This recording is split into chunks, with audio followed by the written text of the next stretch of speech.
आपको मालूम है ना, प्रसूति की वेदना, एक बेटे को जन्म देते वक्त तो मां के जान पर खतरा होता है। आप समझ सकते हैं मैं जो कहना चाहता हूं, जान पे खतरा हो सकता है। कई मां डिलीवरी करते करते शांत हो चुकी है, जान का खतरा उठाने के बावजूद भी आपकी मां ने आपको जन्म दिया, ये आपको याद है क्या? याद? आंखों के सामने 24 घंटा।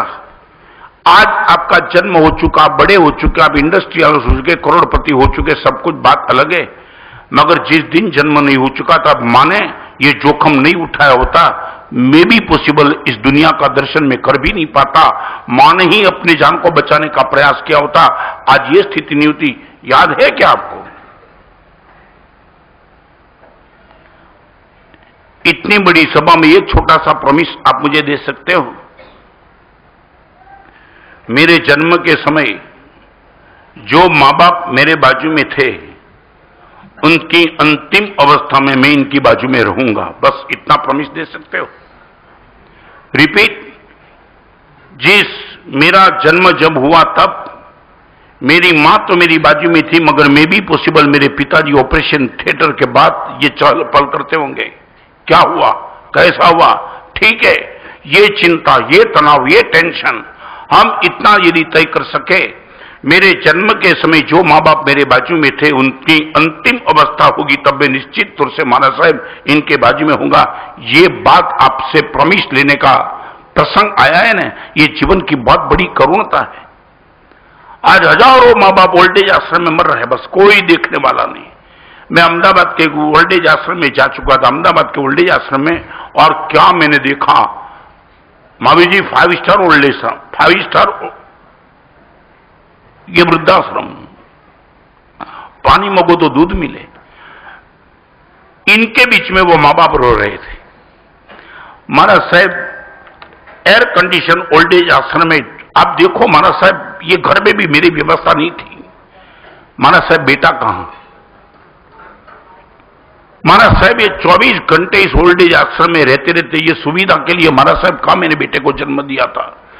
1 रूम किचन में रहता हुआ भी बेटा मुझे संभाल सकता था। और आज की मानसिकता बताऊं, एक बेटा ओल्ड एज आश्रम में 25 लाख का डोनेशन देने के लिए तैयार है, मगर मां बाप को घर में रखने के लिए तैयार नहीं। वो बोलता है मेरी ओर से 25 लाख का डोनेशन दे दो, मेरे पिताजी को मैं वहां रखूंगा, मगर घर में तो नहीं जमता है, पत्नी के साथ नेचर नहीं जमता है, मेरा नहीं जमता है। ये सब कुछ आपकी बात आपके पास रखो।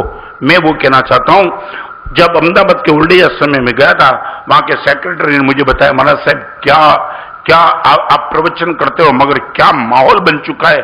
एक महाराज साहब 75 साल का वृद्ध पुरुष वो शांत होने के करीब आया, हमने इनके बेटे को फोन किया, अंतिम अवस्था है, और महाराज साहब 80 लाख रुपया वो बाप अपने बेटे को दे के आया है। माने बेटे ने अपने बाप को गले से पकड़ करके वो साइन करा के 80 लाख रुपया ले चुका है और यहां तक चल दिया है महाराज साहब। और ये पिताजी शांत होने के करीब थे, हमने फोन किया, हमारी व्यवस्था है कि कोई भी पिताजी माताजी शांत हो तो अंतिम अवस्था के समय पहले उनके बेटे को बता दो ताकि उनको आना है तो आ जाए। महाराज साहब हमने फोन किया, ना बोल दिया, आई हैव नो टाइम, मैं बहुत बिजनेस में व्यस्त हूं, आपको चाहिए तो पैसा मंगवा लेना, मगर अभी मुझे समय नहीं है। ठीक है महाराज साहब, ये तो सुन लिया। पिताजी शांत हो गए। शांत होने के बाद हमने उनको फोन किया, आपके पिताजी शांत हो चुके, और उसने बोला श्मशान यात्रा का जो भी खर्च आवे वो मेरे नाम से लिख देना, मुझे आने का समय नहीं है। महाराज साहब वो भी माफ। एक बेटा 80 लाख लेकर के अपने पिताजी की श्मशान यात्रा में आने के लिए तैयार नहीं था, वो माहौल मैंने आंखों के सामने सुना। महाराज साहब सबसे करुण बात तो अभी आती है, 3 दिन के बाद बेटा महाराज साहब ओल्ड एज आश्रम में आया।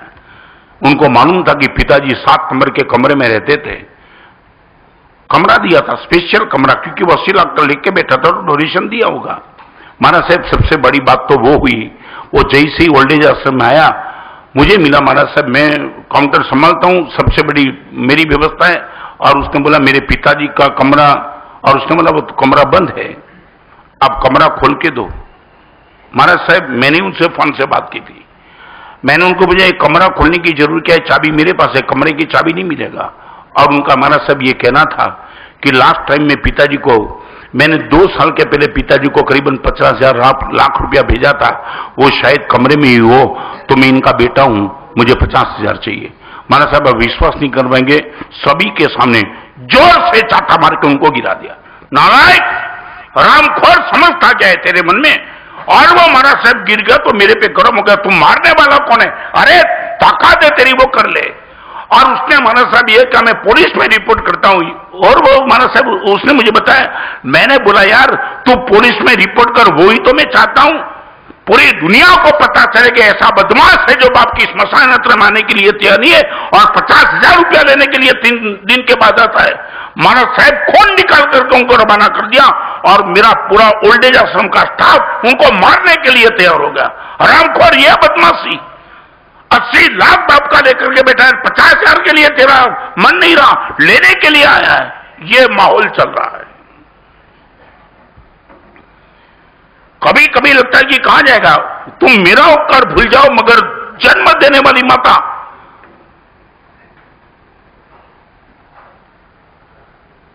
वो प्रोफेसर ने मुझे बता दिया, मानस साहब भाई को फोन कर दिया। अभी देखो एक ये प्रसंग आपने सुना और ये प्रोफेसर का प्रसंग। मानस साहब जब मैंने मेरे भाई को बता दिया कि भाई इतने टाइम से भाई मां की सेवा आप कर रहे हो, मेरी आर्थिक स्थिति कमजोर थी, मां ने कर्जा देकर के मुझे लंदन भेजा है और बैंक में हूं, अभी ठीक ठीक मुझे जम चुका है, एक विनती कर सकता हूं, अभी मेरी स्थिति बहुत अच्छी है और मां की यही स्थिति है, मां की सेवा करने का मौका मिले, आप एक काम कर सकते हो, मां को लंदन भेज दो, या तो मैं मां को लेने के लिए आ जाऊं और मां को लंदन लेके चला जाऊं। भाई ने बोला तेरी बात तो सही है, मैं मां से पूछ लेता हूं।